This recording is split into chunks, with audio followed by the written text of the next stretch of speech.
It's the Pete Sousa Show. Sports, Pete. Nobody tells our stories better than our clients. The difference is stark. I was rear-ended at a stop. I thought I was fine, and then once I got home, I realized it's a lot worse than I thought. I ended up having a ruptured disc. You say you're not hurting, and then an hour later, you're saying you're in all this pain. I just felt like most people would think that I was lying. And that's when I decided to call Daniel Stark. I owe a lot to Daniel Stark. They really got me what I deserved. The difference is stark.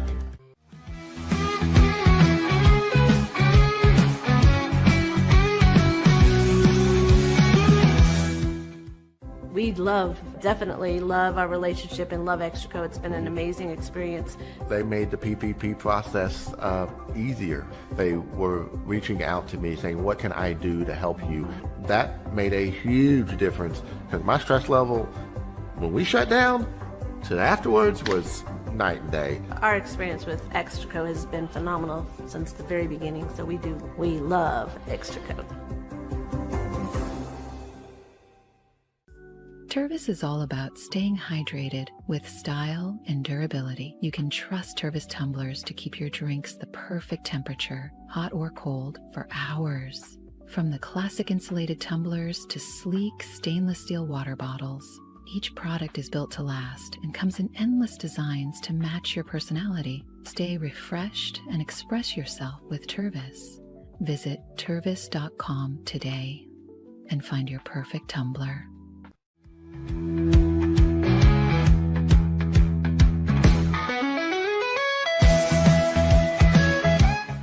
Since our founding, we've been revolutionizing hair removal with cutting-edge technology and a commitment to empowerment. The U-Like Air 3, launched in 2023, ushers in a new era of sapphire ice cooling technology, offering nearly painless hair reduction in just 3 weeks.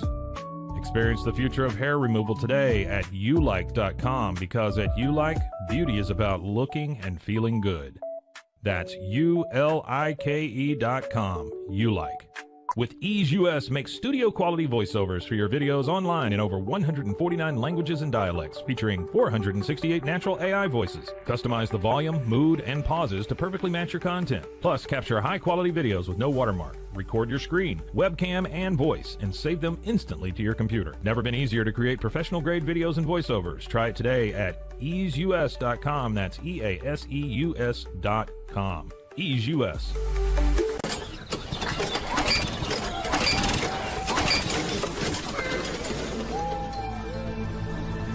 Just use AMP-Pace.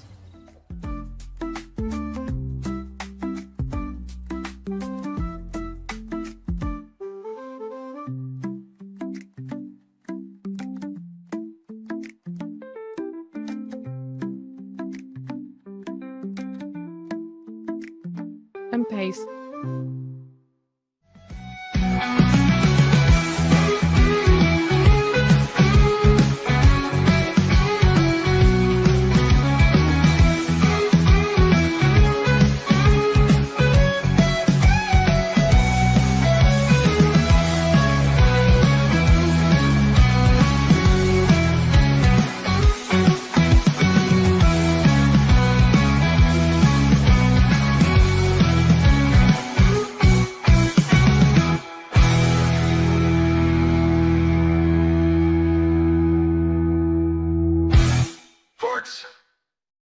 It is the Pete Sousa Show, coming to you live from the 21st floor of the Alico building here in Waco, Texas. I am not Pete.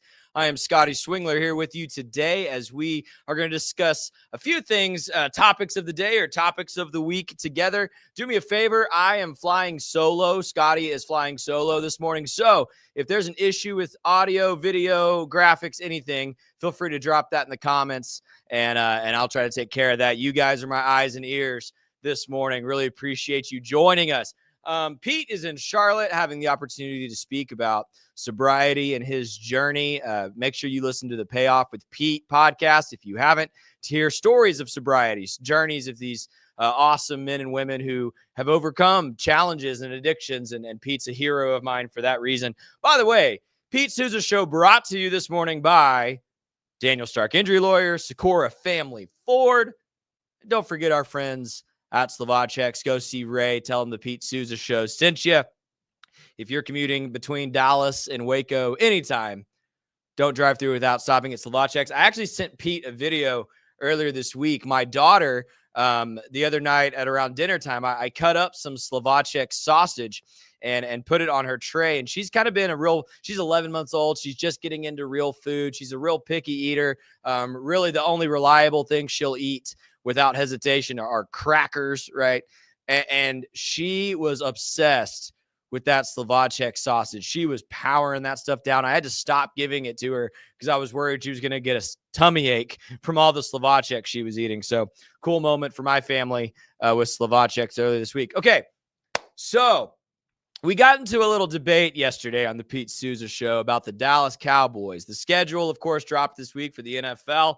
Cowboys schedule was released. And I'm going to be honest with you guys, as the Cowboys fan on the show, I was not very thrilled when I saw how this schedule lines up for the Dallas Cowboys. I have real concerns about this Dallas Cowboys roster, the way that it's been put together, and the opponents that the Cowboys are going to face this season. I have those concerns, because the Cowboys have a first-year head coach. And if you just look down the schedule at the opposing head coaches that Brian Schottenheimer is going up against this season, it's kind of a murderer's row of opposing head coaches. And then secondly, I've been very vocal for many years, but since I started on the Pete Sousa Show in October, I've gotten more and more vocal about, I just don't believe in Dak Prescott anymore.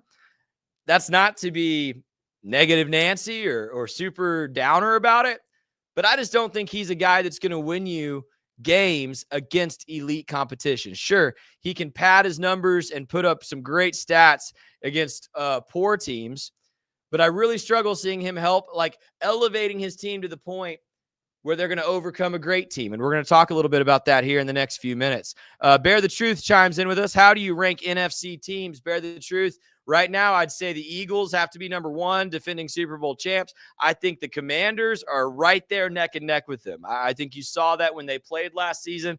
I think what Dan Quinn and Jaden Daniels have going up there in Washington, D.C. is special. I'd put the Cowboys 3, a pretty decent distance behind those two, and then the Giants are still 4, but who knows with Jackson Dart, what that team's going to look like. That team is desperate for some wins.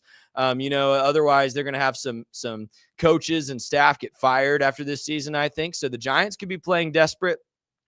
Hey, as we talk about that, let's just go ahead and break this down. Let's look at this Dallas Cowboys schedule. I'm using the graphic from my friends Blogging the Boys. Check out Blogging the Boys on X if you want some good Dallas Cowboys content. But if you look at the schedule, and I'm looking down at this computer in front of me, so sorry that I'm not looking at the camera, but if you look at the schedule, and we talked about this a little bit yesterday, the front end of this schedule lines up really nicely if you're the Cowboys. You should be able to get some wins early. Philadelphia, week 1 is certainly a stout matchup on Thursday night, but you never know. That week 1 magic can come get you sometimes. And could the Cowboys win on the road at Philadelphia? Sure. I don't think they will. But then you've got a streak there of 5 games where you should win 4 of them. Giants, Bears, Packers, Jets, Panthers. You should win 4 of those. You can lose to the Packers. That's acceptable. But you should win those other 4. You should beat the Giants. You should beat the Bears. You should beat the Jets. You should beat the Panthers. I will note the Bears and Jets have new head coaches that both came from the Lions staff, right? Aaron Glenn and Ben Johnson. And I believe in both those coaches, and you just never know. I mean, Ben Johnson could have Caleb Williams playing at another level this season for the Bears. But I think if you're the Cowboys, you can reasonably expect to open the season 4-2. And we're going to have a lot of Cowboys fans talking about how good we are and look at this and look at that. Okay, but then look at the schedule from week 7 on. You get the Commanders twice. I think the Commanders are head and shoulders better than the Cowboys today. You get the Eagles again. You get Kansas City. You get the Detroit Lions. You get the Minnesota Vikings. I think the Cowboys are going to be heavily not favored. I think those opponents will be heavily favored in all those matchups. I think when the Cowboys face the Broncos and the Chargers and perhaps the Raiders, Depending on how the new look Raiders are playing, I think the Cowboys may not be favored in any of those games. I'm going to talk more about the Raiders specifically in a minute. But again, going back to that thing about facing Brian Schottenheimer, first-year head coach, facing against great head coaches, even with the Broncos and the Raiders, teams where you might say that's about the level the Cowboys should be this season. You're facing Sean Payton and Pete Carroll. Those aren't just like great head coaches. Those are Super Bowl champion head coaches, right? Week 9 against the Cardinals, you should win that game. But again, you're at home against Arizona, but I'm never going to count out Kyler Murray. Like, that dude has made magic happen. They had a deceptively good season last year. They may take a jump. And so really outside of New York in the final week of the season, I don't see any guaranteed wins from week 7 on. I think if you're the Cowboys, I mean, if I was a betting man today, I might predict 3 of those. I might say, between Denver, Arizona, Vegas, Minnesota, Chargers, Giants, you should get 3 or 4 of those. And so then maybe you finish the season 8 and 9. Like that's kind of what I think we're looking at here. And I raised another point yesterday when I was talking about this. I was talking about the Cowboys schedule, and Dak is mostly going up against quarterbacks that I think are better. And I mentioned specifically the Raiders in week 11, Pete Carroll and Geno Smith. And Pete was like, oh, don't even put Geno in the same category as Dak. Well, Pete's not on the show today, so let's just explore real quick the comp between Geno Smith and Dak Prescott. I've been coughing all week, so I'm going to take a sip of my water real quick. Then we'll look into that. Okay, check this out. I went to Pro Football Reference, and they have this tool where you can compare players. And this is Dak Prescott and Geno Smith over the past 3 seasons. And I will say, I think if you look at these numbers, Dak has a slight edge, but it's not as great as one may think. So looking at these numbers with you, Dak does have a better record. Geno has played 12 more games in the last 3 seasons, right? Sometimes the best ability is your availability, right? I'm not even convinced Dak's going to make it through the season. Completion percentage, almost the same, 67 to 68. Passing yards, Geno obviously leads due to more games played. But if you look at passing yards per attempt, identical. They both throw for 7.4 yards per attempt. Geno Smith, passing yards per game, 3 yards apart per game. Touchdowns, 70 to 32 interceptions for Dak, 71 to 35 interceptions for Geno. Almost the same. Quarterback rating, 96.8 for Dak, 95.5 for Geno. And then if you look at rushing, Geno has been almost twice as effective. Granted, he's played more games, right? But 793 yards on 5 yards per carry versus 478 yards on 4.2 yards per carry for Dak, 4 touchdowns each rushing. So again, I think if I look at these numbers objectively, Dak has a slight edge. But what these numbers say is Geno and Dak are essentially the same player. And so if you're a Cowboys fan, that might encourage you, oh, yeah, Dak's on the same tier as Geno Smith. Geno Smith's been to 2 Pro Bowls in the last 3 years. Like, Geno Smith's had his team in the playoffs. Or it might make the reality of who Dak is a little more bitter. Yeah, Dak's like Geno Smith. Dak's like Geno Smith. They are the same player. And if you don't think Geno Smith is one of these A-list or B-list NFL quarterbacks, then Dak's not either. And that's a bitter pill to swallow for some Cowboys fans, but I think that's the truth of it. Bear the Truth chiming in again. Maybe we can split with Philly, get a wild card berth. Dak is serviceable, stabilizing voice. I agree with that. Bear the Truth. That actually leads me really, really well into my next segment. I want to go ahead and I've told Pete, I'm kind of obsessed with making lists. I'm obsessed with ranking things. He's had us do our top 5 Big 12 quarterbacks recently. He had me do the top 5 Baylor Bears who could go pro prior to the draft.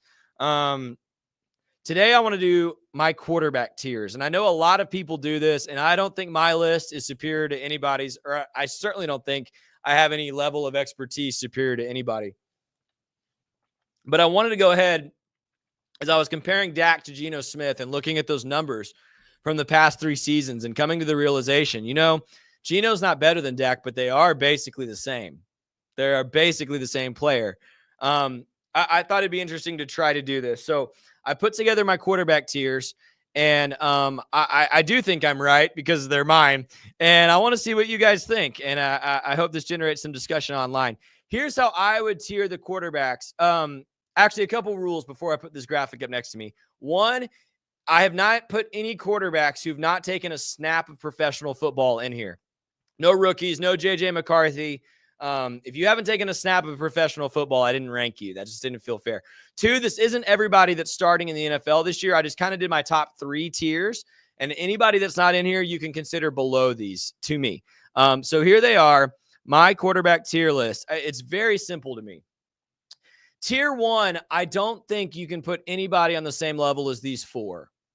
I think these 4 are head and shoulders better than anybody else. And the way I would define it for the sake of the list here is if you're tier 1 on this list, you can carry any roster to a Super Bowl.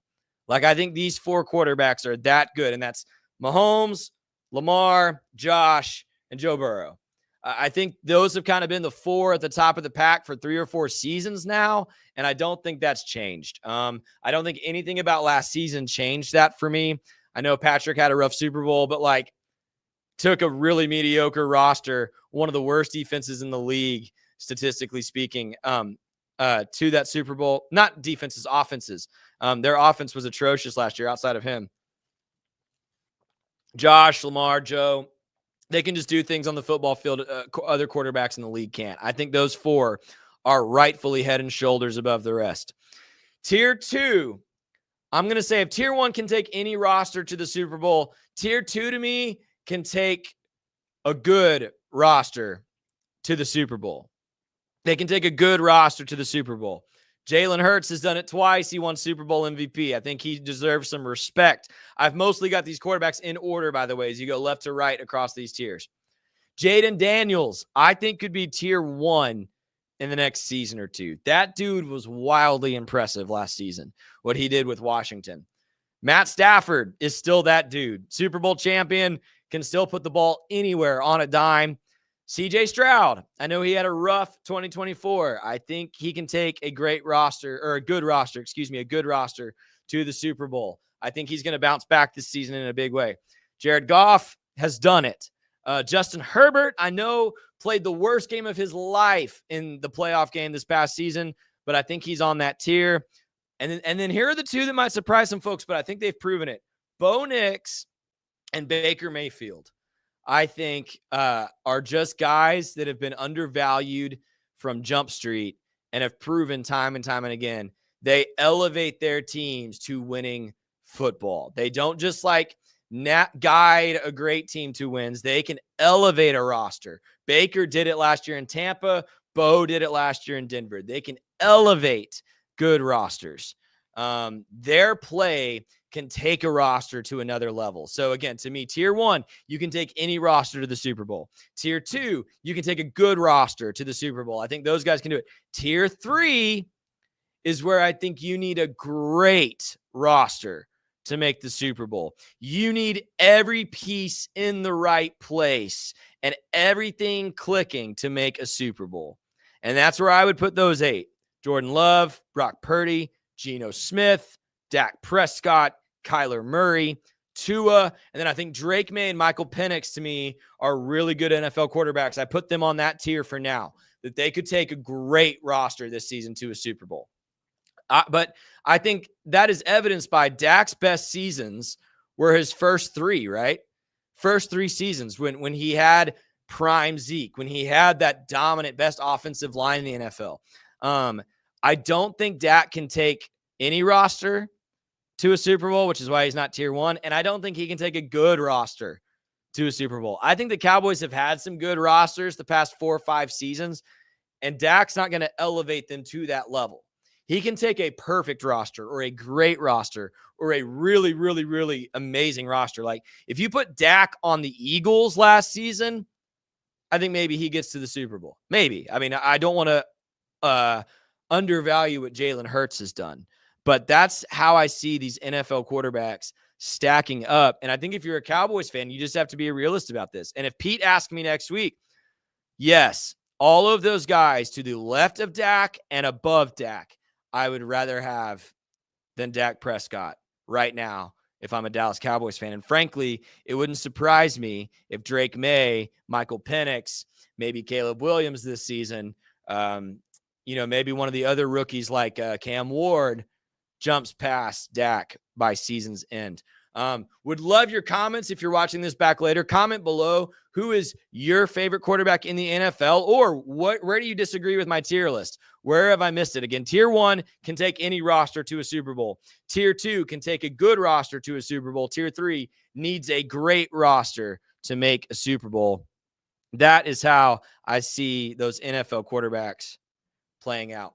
Well, hey, thanks for joining us this morning on the Pete Sousa Show. Here's what we're going to do next. We're going to take a break. When we come back, we are going to replay a conversation from earlier this week where Pete and I reacted to the Dallas Mavericks getting the number 1 overall pick in the NBA draft. And we talked about, is there a conspiracy going on in the NBA? We're going to play that next, but then don't go anywhere, because after that, I'm going to come back and tell you about Baylor basketball's latest commitment that they got last night. And boy, guys, I cannot stop getting so excited for this upcoming Baylor basketball season. I know we're still so far away, but I am ready for November. It's going to be a great season in Waco. We'll tell you more about that when we come back.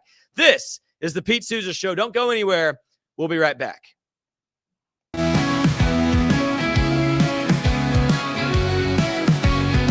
Nobody tells our stories better than our clients. The difference is stark. I was rear-ended at a stop.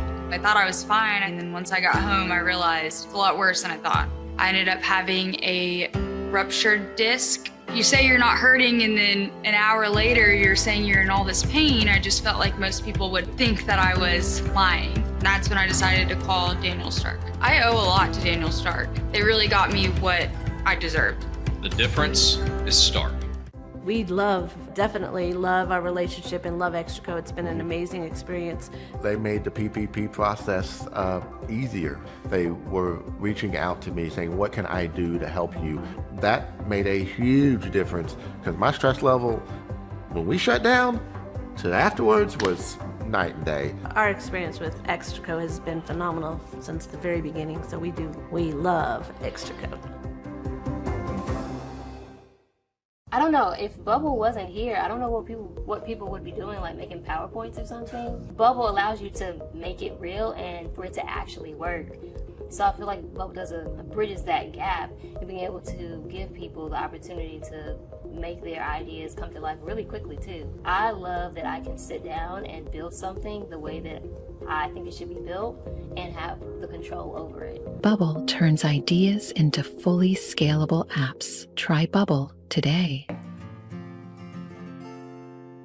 Hi, I'm Jo from Face Theory. You're going to want to have a specific goal for your skincare routine. What do you want to achieve? Active ingredients are really strong, and if you're using too many at once, your skin can get overwhelmed. Don't overspend on products. Choose products that have scientific research behind them. At Face Theory, if you're not happy with a product, just say so, just give us a shout and we'll give you your money back, no problem. I know you're gonna love this Kodak Dot Plus printer. You guys just connect it to your smartphone and then you're gonna use the Kodak Photo Print app. It's going to print you a 4x6 photo. I am just in awe. I love how these turned out. Also, the printer comes with a free cartridge of 10 photo sheets. I can assure you, you are going to love this printer as much as my family has. You guys have to check it out for yourself. Streamline event and appointment booking with Amelia's sleek, modern, and fully customizable booking forms. Tailor the colors, fonts, and design to match your brand and seamlessly integrate with your WordPress website. Whether it's for events or appointments, Amelia makes booking simple, stylish, and perfectly aligned with your business. Enhance your booking experience today at WPAmelia.com. That's WPAMELIA.com. Amelia. When you learn a language with Babbel, you start a journey that takes you further and further. Anytime and anywhere you wish. It's easy and fun. broadens your horizons and keeps your brain fit. A journey into new thoughts, new cultures, new adventures. So what are you waiting for? Start your journey with Babbel now. Go to babbel.com or download the app. BadCreditLoans.com is a pioneering service provider that has carved a reputation in the financial industry for its dedication to helping individuals with bad credit secure loans. By making timely repayments, borrowers can gradually repair their credit history, thereby increasing their chances of securing better loan terms in the future. BadCreditLoans.com serves as a beacon of hope for those with bad credit. Simple, fast, and reliable loan application process. And its commitment to responsible borrowing makes it a trusted partner in the journey towards financial stability.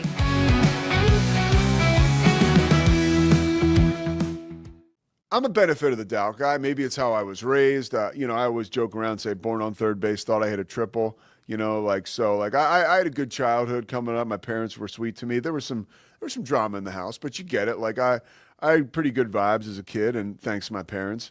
I don't look for the darkness right away. Most people on social media do. So I was like, wow, I can't believe Nico got this lucky.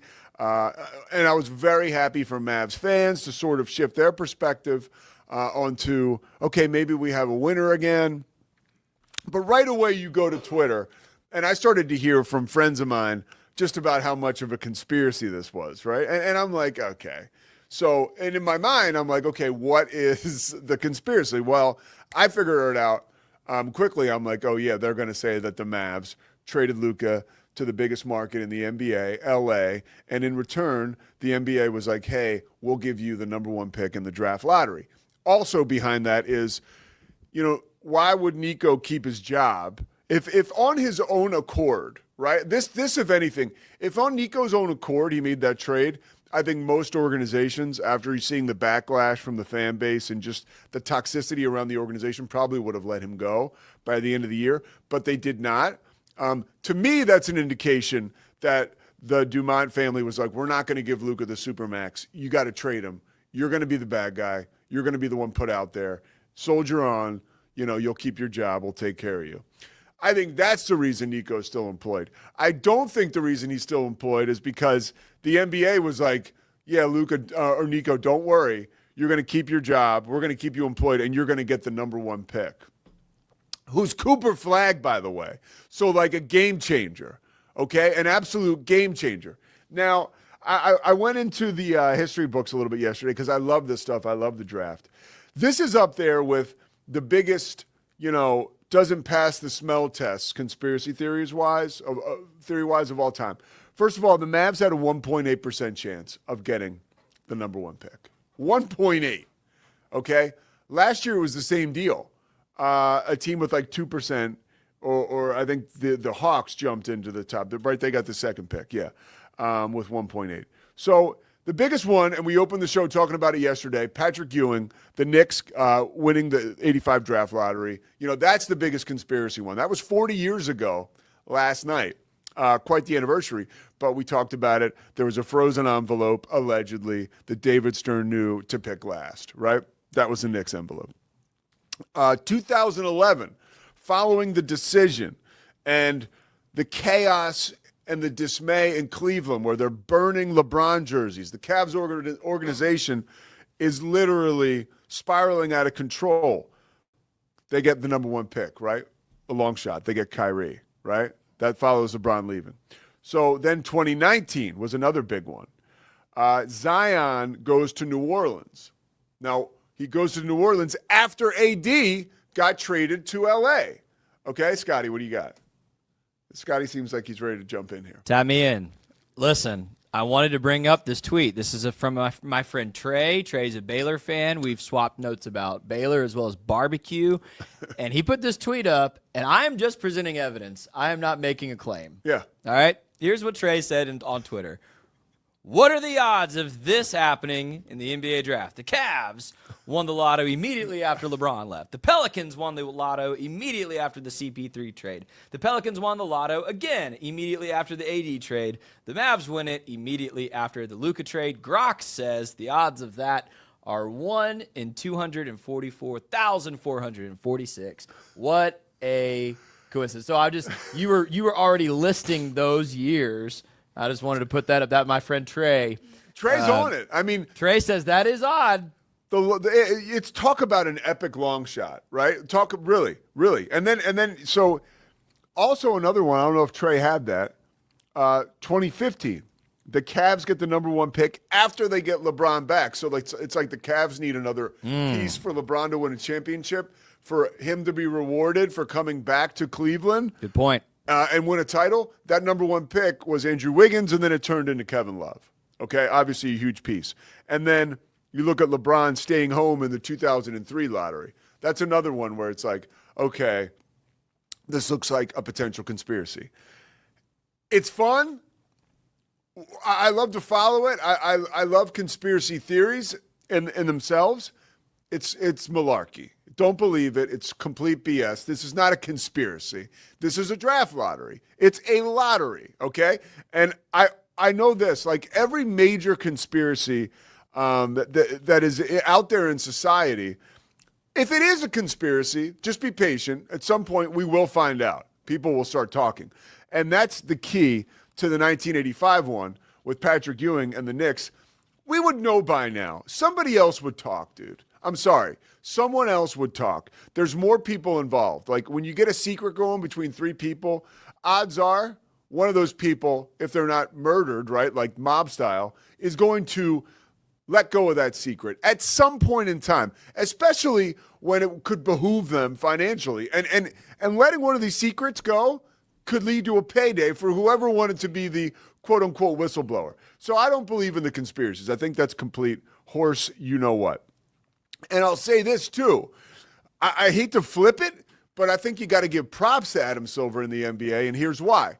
In 2019, they totally retooled the way that the NBA draft lottery was going to go down, which not prohibited, but I guess it would inhibit the chances for the worst team in the league to get the number 1 pick, which meant that they were saying, hey, and you can thank my 76ers for doing this, but the tanking had become so toxic within the NBA that Adam Silver was like, we've got to eliminate this. And by the way, they haven't eliminated it because everybody's still tanking. But the results are in, and tanking is far from a sure thing. Over the last 7 years, the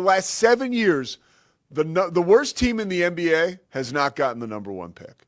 So clearly, whatever you're doing now to tank, you're not getting rewarded. And I heard Udonis Haslem say, it was either last night or this morning, talking about the tanking situation. Like, how you do one thing is how you do everything. And really, that's a little extreme because in certain situations, you have seen tanking work, right? You go back to the Spurs. I mean, like, they basically took a year off. They picked up Tim Duncan in that draft where the Celtics just completely lost out, the Pitino Celtics years. And then they get Duncan and Robinson, right? And then they become a dynasty, really, an underrated dynasty at that, when you think about it. And that's probably because of where they're located. But this is something that is working. As much as people think it's not working and you want to point over there, that's the conspiracy. That's the sexy thing to look at. Really what you need to point at is over there. What Adam Silver has done was actually good for the NBA. And sooner or later, these teams are going to get on board and realize that, like, tanking is no good for you long term, right? Like, I had a chance to talk to the great Corey Dickman yesterday. Now, Corey clearly doesn't get it either because Corey is pissed that Chauncey Billups is still the Trailblazers head coach because Corey was saying, hey, look, Chauncey didn't get the memo, right? Like, the Trailblazers needed to tank. They needed to suck, okay, so they could get the first pick. But what Chauncey did last year was he fought for his job maybe, and he instilled a winning attitude in his team. So as a fan, you sit at home and you say, wow, we're in like no man's land here. We're not getting like a great lottery opportunity. And here we are with a team that's lukewarm. But I believe you're instilling a culture in your organization that can become a platform to success. I am so out on the Philadelphia 76ers now. So out. And I'm telling you, most of my friends are as well. and it's because of the tanking and the toxic vibe around the whole organization. Joel Embiid, I love him. He seems like an amazing dude. He's a loser as far as the NBA is concerned. He's played 50% of his games, okay? And he is the leader of a team that is known for tanking more than they are for winning. Like, that sucks for him and his legacy, but that's just kind of how I see it shake out. And it makes it really hard for him to root for him, especially when, early last year, we remembered there was an in-house meeting with the Sixers, and it was basically like, Joel tried to talk during the team-only meeting, and guys like Tyrese Maxey were like, dude, shut up. You show up late. You don't come to certain events that you're obligated to come to, and now you come in a players-only meeting, and you're going to talk to us about what it's like to be a winner? And that in itself, to me, is just a reflection or a fallout from the tanking environment that is like, you sit on ice, you don't have to play at all this year because we want to suck. And then you're going to do it again next year, and then the year after that. But, hey, we need you to flip a switch as a human being and now become a dog. It's just not how it goes, dude. And so what Adam Silver has put together in the NBA will hopefully eliminate that kind of stuff going forward. And I got to say, yesterday, one more thing about the draft and just another thing of a piece of rubbish, I think, was a report yesterday from Shams Charania. Because now the talk is, oh my gosh, NBA executives, according to Brian Windhorst, are now asking the question, is Giannis to Dallas for the number one pick a reality? Right? Okay, that was a question. Scotty, hold on. We're gonna tag you in here in a second. First of all, and again, like no knock on Shams, no knock on any of this. Like Shams is, the guy's like probably the best all time we've already had. Or he's probably already one of the best all times with his ability to break stories in the NBA. But that story yesterday was kind of a nothing report. I get it. Like, it's a piece of information he got that Giannis would be open to being traded or moving teams. But, like, who isn't at that phase in their career?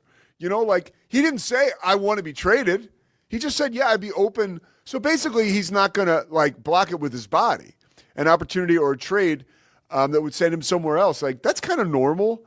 Especially in today's NBA, especially in today's NCAA, where we see people moving all the time. If anything, Giannis has been an outlier for his willingness to stay with a mid-market team for as long as he has. And that's one of the reasons I think we all sort of low-key love Giannis, even if we're not out there with our love. Everybody respects the shit out of that dude. Fans, people in front offices, and people around the NBA. So I think Giannis to Dallas we're going to hear a lot of that. I think that's all smoke. I don't think that the Mavs, I don't know. It's hard to see them executing that trade at all when their return on investment for the trade that is most recent to us was so bad. Luka for an injured big guy and a bag of potato chips. All right, Scotty, I've gone on long enough about the lottery, but I feel like, to summarize it, it's not a conspiracy. Tanking sucks. This is why we're here. I agree with your conversation about the conspiracies. And I don't even know if it was a conversation so much as a somebody would leak it. Somebody would leak it for money. I agree with that. That's an excellent point. I resonate with how you feel about your 76ers. And I just want to I want to respond to a comment. And I've gotten text this morning to this effect as well. Welcome back, Scotty. I would like to clarify something. Last I checked, Nico Harrison is still in the front office for the Dallas Mavericks, and so I am not back. No way. I'm still out. I told Pete this morning. He's like, Cooper Flagg. I'm like, okay, great. That's not my team. He was one of my first texts. Okay, great. Cooper Flagg, cool. No. Are you sure you don't want to reconsider? Wait, reconsider what? Your Mavs fandom right now. Did Nico Harrison still trade the most generationally talented player the franchise has ever had? Yes, he did. For nothing. Yes. He did. So, yeah, no, I'm out. Okay, here's your core next year. But just keep in mind that 2 of them might not play more than half the season. Kyrie Irving may not play more than half the Klay season. Thompson may not. Cooper Flagg, Anthony Davis. Wait. I think Derek we don't know Lively. that Klay's back. In fact, Klay was very cryptic about coming back in his final press conference. Well, let's be real now. I think everyone should be reassessed after last night, or everyone should reassess their commitment and vocalize that so we know where they stand. Because I guarantee the temperature's changed in a lot of rooms as far as the Mavs are concerned. Props to you for standing firm. Listen, Cooper Flagg's a good player. That I can see why there could be some excitement around that group of players, especially if everybody's healthy. Like, give me a healthy AD, a healthy Kyrie, a healthy Derek Lively. Like, that's intriguing. I get it on the basketball court. Yeah. But if Nico Harrison is still in the front office, Cooper Flagg's going to be traded in 3 seasons for Rudy Gobert. That's not because that's the philosophy of the Dallas Mavericks now, as he's told you and doubled down on 100 times. So I push back on that. I think Nico has got to be. Look, here's the one thing I can tell you going forward. If you're a Mavs fan, like personnel wise, the worst is behind you. Like whether and Nico Harrison won't be your general manager forever, so you will be welcomed back into the fold here over the next 2 years, 3 years at some point. I texted one of my buddies that this morning. I said, when Nico's gone, I might come back. But I might not, because Luka's going to win a Finals MVP, and I'm going to be sad. He will be gone soon. He will be gone soon. And you know, I was thinking about this. Some of the fallout and the backlash on Nico was really bad, and I think that like guys like Windhorst and guys like Tim McMahon, they go so hard in the paint on this because, you know, like being hard on Nico, because I think that there's so much that they know as like sourced up NBA insiders. There's so much they know that they can't even report that I think it's almost frustrating. You could see it kind of seeping through last night with Wendy. The woman who played at Stanford, Chiki Ogunike, I think, maybe I messed up her first name. But she's real good personality for ESPN. She was on the countdown set last night after they went from the lottery to the Knicks game. So they were in between for like a minute and a half, which was like not enough time for people to react to that, which was funny in itself. But Windhorst was just like, I think Ogunike was like, maybe Nico's off the hook or maybe, and Windhorst was like, no chance. I'm with him. Yeah, and listen, I agree too. Bottom line is, if you're a player, if you are a good to great player, and you see what Nico did to Luka, again, we've beat this to death. It's not just the trade that was clearly not equal in value on either side. It's also the way then there is a smear campaign about Luka's work ethic or his weight or his diet or his smoking, drinking, whatever. There's then a smear campaign to justify it. If you're a superstar talent, why in the world would you go play for that GM? Because if Luka's expendable, Cooper Flagg's expendable. If Luka's expendable, Klay Thompson and Derek Lively are definitely expendable. Yeah. Like, why would you play for that GM if he potentially is going to ship you off for nothing and then smear you? So that's why I'm like, that's a good point. Like, that's a good point. I don't know. Dallas was already struggling to attract free agents, right? There were so many seasons where it's like, LeBron James to Dallas? Whoa. Or like, oh, this free agent, that free agent. No big splashy free agents have chosen Dallas. Even when Mark Cuban was beloved, Dallas was competing for championships. Dirk was there. Like, Dallas has not been a free agent attraction. Now you've got a GM who will ship you off, like you said, for a bag of potato chips and then talk crap about you. Why would you go play for that franchise?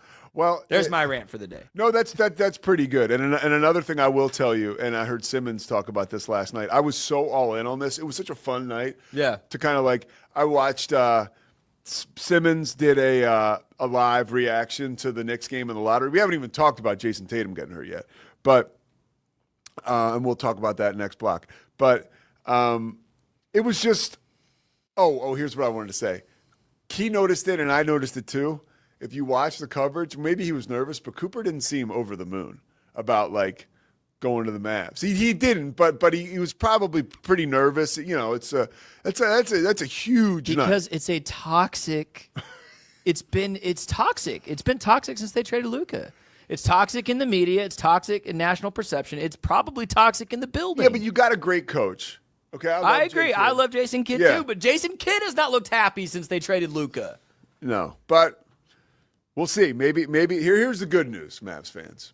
We're going to find out, because if you remember, I was in Lubbock for a Texas Tech game, and I was with Scotty when, I raised the flag that I said this is just like Major League, that they're trying to tank the season so they can move the team to Vegas.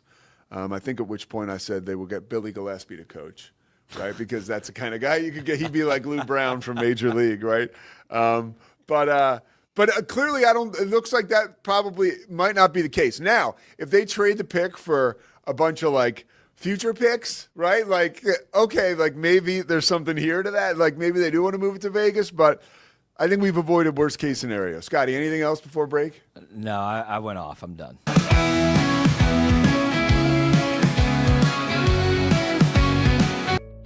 Did you know nearly all stock price changes of 10% or more result from a single news headline? These news catalysts create trading opportunities every day. All you need is a little help to reach out and take them. It doesn't matter if your investment budget is small or big. All you need is Benzinga Pro and its powerful news alerts, price tracking, and portfolio monitoring. Subscribe now, and we'll skyrocket your portfolio today. OsleyMD.com. I've always had thin hair my whole life. It breaks off at a certain length. In the last 6 months, I've noticed it just really bad. I mean, you could totally see it. I wear a hat a lot. I tried several different products. My experience with the Bosley MD hair regrowth kit was amazing. It was easy to use. It let me take off my hat. I could go in public and have my picture taken and feel normal again. OsleyMD.com. Golf Partner, the world's largest golf store network, offers more purchasing opportunities than anywhere else. With a dominant market share and a wider selection of quality secondhand golf clubs than our competitors, we make it easy for you to enjoy the game with affordable, top-quality equipment. Join us at GolfPartnerUSA.com and discover why we're the trusted choice for golf lovers worldwide. That's GolfPartnerUSA.com. Golf Partner. Since 2003, Bluehost has been empowering people to harness their brands online with innovative web hosting solutions. Trusted by over 2 million users, we're the longest-running WordPress.org recommended host. With Bluehost, you get a safer, better web experience, supported by the world's most popular site builder, and backed by our commitment to open source projects. Visit Bluehost.com today and take your website to the next level. Experience the future of secure private cloud storage with Internex. Protect your files with end-to-end encryption, ensuring your data stays private and accessible only to you.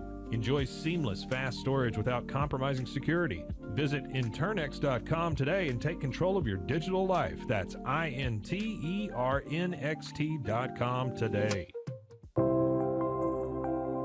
Apollo Neuro is a new kind of wearable that helps your body recover from stress. It's like a wearable hug for your nervous system that helps you calm down and feel better. The Apollo wearable will send gentle vibrations to your body, like a song you can feel instead of hear. You feel better, you sleep better, and you can get back to being yourself. Learn more at apolloneuro.com. Protect your online privacy with NordVPN. Browse securely, access content from anywhere, and keep your data safe with military-grade encryption. Whether at home or on the go, NordVPN ensures your digital freedom. Stay secure. Download NordVPN today at nordvpn.com. That's NORDVPN.com. Elevate your experience with Grenco Science, the leaders in cutting-edge vaporizers. Whether you're at home or on the go, our sleek, powerful devices deliver smooth, consistent hits every time. Quality you can trust, innovation you can feel. Grenco Science, take your vapor game to the next level. Visit us at GrencoScience.com. It all began with a simple idea, cutting handles off old ski sticks to create better pull-up bars. This sparked the creation of the revolutionary Engels 90 handles. After testing over 70 prototypes with 300 athletes, our patented handles were launched in 2018. We continued to push the boundaries of strength training. Join us in making your training more natural and effective. Visit Engels90.com to learn more and revolutionize your workout.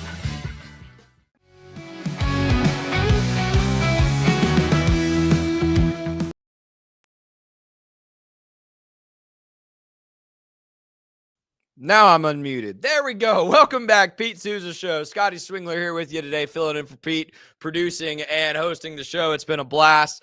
Hope you have enjoyed it so far as we covered Dallas Cowboys, Dallas Mavericks. And really quickly before we go, got to cover my Baylor Bears. Shout out to Bear the Truth for this Baylor football swag he helped me pick up a few weeks ago. It's awesome. Hey, and thank you so much to anybody that's watching for liking and subscribing and commenting. Across 10,000 subscribers this week. Just 5 or 6 weeks ago, we were below 6,000. So it's been a cool run these last few weeks. Been a lot of fun, and we're excited about what we get to do. I do want to talk a little Baylor basketball. Baylor basketball did secure another huge commitment last night, and I might be butchering this name, so I just want to apologize in advance. I've not heard anybody actually say his name out loud, but it's Michael Perez. An Italian basketball player, 17 years old. He's a 6'8", described as a point forward, ball handling forward from Italy. It really has made his name in the FIBA World Cup circuit in the last couple of seasons. He made the All-Star 5 in his last 2 FIBA World Cups, the U16 and the U17 FIBA World Cups. This last one, he was right alongside American stars AJ Dibonsa and Cameron Boozer. Were also in that All-Star 5 with Michael Perez, and he actually beat Koa Pete, who committed to Arizona, right, for that All-Star 5 this past summer. He is a really intriguing prospect, not a immediate player, I don't think. Described more as a project. He's not an excellent shooter. But when I was watching his tape last night, in a weird way, stick with me on this, I am not comparing the two. Perez is not this good. But reminded me a little bit of Luka Doncic in his game. And by that, I mean the way he likes to play is take the ball into the lane and then outwork you in the lane to get a decent mid-range or even close-range jump shot or hook shot, or work you into the lane to find the slasher or to find the open man for the 3 ball. Really reminded me of Luka's game in that aspect. He's not nearly the shooter Luka is, but in terms of being able to get into the paint, penetrate a defense, and then either outwork you at the block. He's got some incredible skill down low on the block, or to find an open man on a cut for a bucket. Perez is elite at that. In the championship game against the United States at the FIBA U17 games last summer, he had 18 points, 8 assists, and 8 rebounds to lead Italy to that silver medal. Hey, great comp, Scotty B. Scotty B says he's similar to Jeremy Sohan. I think that's a really good comp, actually. I think that's a really good comp. I think he's a little more raw than Sohan was when he got to Baylor. But here's the deal. I've talked on this show about how I wish Scott Drew would get back to those development stories where he takes some really raw prospects and elevates them to NBA caliber talent. He did it for years with kids like Taurean Prince, Quincy Acey, Corey Jefferson. None of those guys were considered NBA caliber players when they got to Baylor. They all left Baylor as NBA players. And this is a player who I think could develop for 2 or 3 seasons under Drew into a really sharp NBA prospect. Great word, Bear the Truth. Coach Drew building for the future, developing a core. I think Iguodala and Perez both slot into that. I think Perez probably more ready to play right away than Iguodala is. But both of those guys are players who I don't think they commit to Baylor to play right away. And what's so exciting about both of those guys committing to Baylor after I think kind of your big pieces for 2025, 2026 were already set is they probably committed to Baylor under a pretense that they were going to develop, that they are not going to be the stars day one, season one for Scott Drew, that I am sure Scott Drew pitched them on their role, that maybe in 25, 26, you aren't playing a ton of minutes like you might expect, but by 26, 27, you're a key piece. And hey, if you're at Baylor 2 or 3 seasons, you're going to be an NBA player. I think Scott Drew sold that to Iguodala, not just the kid coming, but his father, who was obviously an NBA star. I think he, excuse me, I've been coughing all week, and I've been avoiding it on the microphone this whole time. We were doing so good. Anyway, I think Scott Drew probably pitched that development to the Iguodala family. He probably pitched it to Lopez, Scotty B. Maybe he pitched it to Soyoye, and maybe I'm butchering that name, but same kind of deal. I think he's a red shirt this year if Scott Drew can do it. I don't think he plays right away. So that's what I see coming for this Baylor basketball team. I did want to look at how this impacts the whole roster. So if you looked at this past season's roster, I think your clear pitfalls were you were way too guard dependent. You were often running out 4 guys who were like 6'5" or shorter to play against. When you play against just bigger, longer teams, that wasn't going to be effective. And then when Josh O goes down, your best inside player by 1.5 miles is Omier, who's like 6'8". So you were way too small last season at Baylor, and you weren't deep enough at the forward position. I want you to look at this Baylor basketball roster for next season, and I want you to notice the height and the length. I want you to notice that outside of Obi Agbam and J.J. White, who will get heavy minutes at the point guard spot, it's 6'6", 6'6", 6'7", 6'9", 6'9". And all of those players can play multiple spots on the floor. When we talk about positionless basketball, Cameron Carr and Tunde Yesufu are kind of positionless players. Andre Iguodala can play 2 through 4. Michael Ratai can play 3 and 4. Perez, we just talked about, could potentially play the 1 as well as the 4. And so you've really got positionless basketball, as Scotty B just said, size and versatility. That's exactly what's going on here. This roster is long, and they are tall, and you can run a bunch of combination 5s out of this roster that are going to be really, really dangerous in Big 12 play. Of course, and you are so much deeper at the center position with Jocelyn Bodo and Caden Powell, both proven college basketball players who are 6'10" and 7 foot. So much better than your second best inside player being 6'7", 6'8". I did want to go ahead and guess at the starting lineup for next season. And we do not know, by the way. Part of the other thing I love about this roster is with all these guys transferring in, I think it's going to be some fierce competition to get into that starting 5. But I did want to project my starting 5 as of today, and it would be these guys. I think Obi Agbam's your starting 1. I think he's probably your leading scorer for the Bears this next season.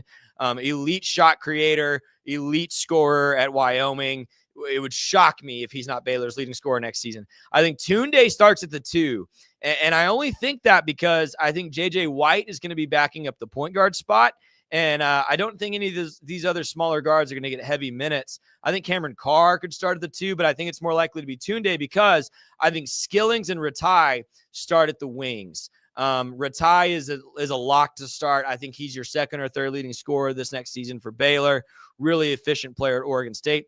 Skillings, Scott Drew likes a lot. I don't think he's a guy that's going to contribute crazy numbers, but I think he's a guy who knows how to play in the Big 12, knows how to play defense in the Big 12, and will probably start at the 3. And then Jocelyn Bodo to me is your starting center at the 7-foot spot. Caden Powell, I think will play probably equal minutes off the bench at center to Jocelyn Bodo. And then I think you see some heavy minutes from J.J. White, perhaps Cameron Carr, and perhaps Perez, and of course Powell, like I just said. But this team is already so much deeper than last season's team, especially inside, and so much more flexible. And again, you could run a lot of combo lineups out. You could start JJ and Obi if you wanted to go guard heavy, 3-point shooting. Tunde could run your 3.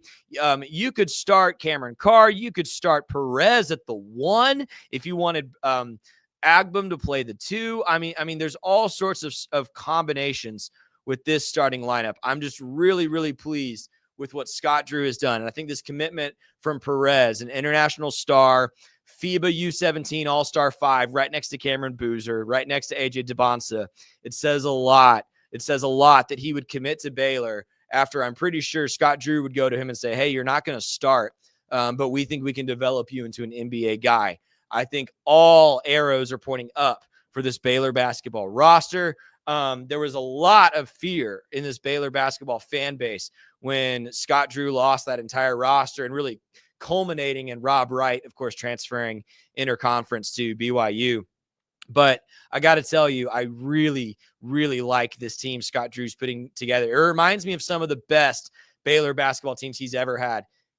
Defensively, going to be stout. You've got all those 6'6", 6'7" players playing positionless basketball, able to switch on all positions. You're going to have a great defensive team led by a great anchor in the middle in Bodo, and then you're just going to be able to score from all sides. The one area where this team is going to be weaker than last year's team is the three-point ball. You've got guys like Agbum, White, Ratai who can shoot the 3, but you don't have 5 or 6 dudes who can just reliably stroke from deep. You're going to need to develop that a little bit, and I think it's going to be really paramount to run an efficient offense that gets Yesufu to the basket, that gets Ratai to the basket. I think that's going to be really important. It's going to be a different look than the past few seasons for Baylor basketball, but I think it's going to be better. I think the Bears are going to be better for it. I'm really, really, really excited for this Baylor basketball roster. Thanks, Bear the Truth and Scotty B, for joining us and commenting live as always. If you're watching this back, make sure to like and subscribe. Over 10,000 subscribers now. It's incredible. Thanks for joining us this week for the Pete Sousa Show. We will be back with you Monday. Live from Waco, my name has been Scotty Swingler. Thanks to Slovaceks for all their support. We'll see you Monday on the Pete Sousa Show. It's the Pete Sousa Show. Sports. We definitely love our relationship and love Extraco. It's been an amazing experience. They made the PPP process easier. They were reaching out to me saying, what can I do to help you? That made a huge difference because my stress level, when we shut down, to afterwards was night and day. Our experience with Extraco has been phenomenal since the very beginning, so we love Extraco. Nobody tells our stories better than our clients. The difference is stark. I was rear-ended at 70 miles an hour. I was injured, had a concussion. The insurance company, they delayed. They were playing games from the initial conversation. They weren't going to help me. The biggest thing I learned through this is that you can't go through this alone. I called Daniel Stark. They were going to help me and everything was going to be all right. Daniel Stark got me 10 times the insurance company offered. The difference is stark.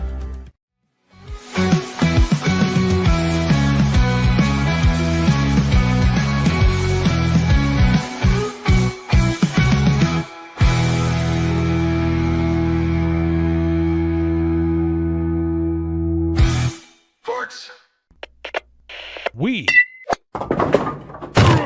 are Rogue Media Sports.